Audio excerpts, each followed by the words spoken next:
এই 16 কোটি মানুষের দেশ 16 মাস চালানোর সক্ষমতা ডক্টর ইউনূসের নাই, শুরু থেকে সব বলে আসছে, এবং তার উপদেষ্টা পরিষদের নেই। এখন এটা হারে হারে টের পাওয়া যাচ্ছে। একটা সরকার যখন জানে দেশে একটা বড় অঘটন হবে, তার গোয়েন্দা সংস্থা রিপোর্ট দেয়, সেই রিপোর্টে যখন ব্যবস্থা নেওয়া হয় না, দেশের প্রথম সারির 2টা পত্রিকা অফিস জ্বালিয়ে দেওয়ার জন্য সুযোগ করে দেওয়া হয়, তখন এই সরকারকে কি বলবেন? এই সরকারের প্রধান উপদেষ্টা ডক্টর মোহাম্মদ ইউনূস মিটিং করছে, আইন শৃঙ্খলা পরিস্থিতি নিয়ে উচ্চ পর্যায়ে মিটিং এ বসছে।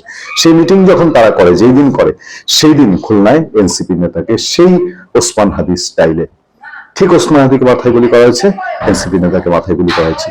চারদিকে আলাপ ছিল, প্রতিটা দায়িত্বশীল নেতা বলছে যে ঘটনা ঘটে যাবে। যশোরের মতন সন্ত্রাসী এলাকা, অতীত থেকেই সেই এলাকায় নিরাপত্তা বাহিনী কি করেছে, তাদের ইন্টেলিজেন্সের কাছে কি রিপোর্ট ছিল, এনসিপির নেতাদের গানম্যান দেওয়া হচ্ছে। আমি যাবো এই প্রসঙ্গে, কিন্তু আরো যে ঘটনা ঘটবে এই তো এনসিপির নেতারাই বলতো, এই ইনকিলাব মঞ্চের নেতারাই বলতো, সরকারের সঙ্গে এখন যেসব রাজনৈতিক দলের বোঝাপড়া চলাফেরা তারাই বলতো।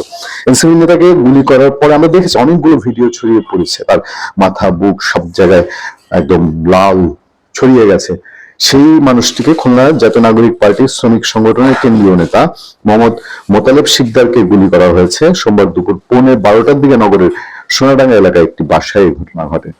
এনসিপি খুলনা মহানগরের একজন সংগঠক সাইফ নেওয়াজ তিনি বলছেন, মোতালেব শিকদার এনসিপির শ্রমিক সংগঠন জাতীয় শ্রমিক শক্তির কেন্দ্রীয় সংগঠক ও খুলনা বিভাগীয় আহ্বায়ক। কিছুদিনের মধ্যে খুলনায় দলের একটি বিভাগীয় শ্রমিক সমাবেশ হওয়ার কথা ছিল, সেটা নিয়ে তিনি কাজ করছিলেন।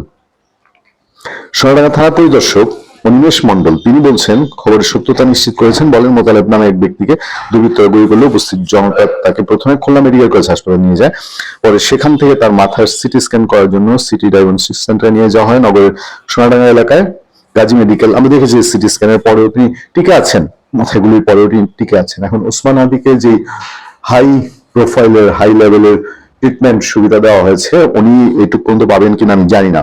এই ঘটনার পর যশোর সীমান্ত এলাকা নিরাপত্তা জোরদার করেছে বর্ডার গার্ড অফ বাংলাদেশ। ঘটনার সঙ্গে জড়িত ব্যক্তিরা যাতে বাংলাদেশ থেকে ভারতে পালিয়ে যেতে না পারে সেই জন্য বেনাপোল সীমান্ত এবং সীমান্ত দিয়ে যায়, বৈধ সীমান্ত দিয়ে যায়।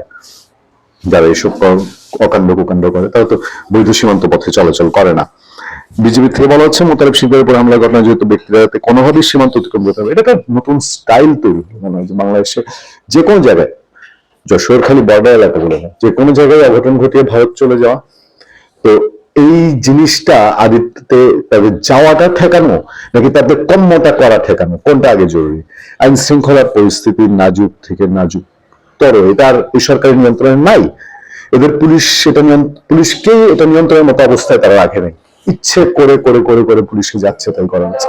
সেদিনের ঘটনায় সেনাবাহিনী গেল, গিয়ে এই মবকারীদেরকে রিকোয়েস্ট করে সাংবাদিকদের উদ্ধার করলো।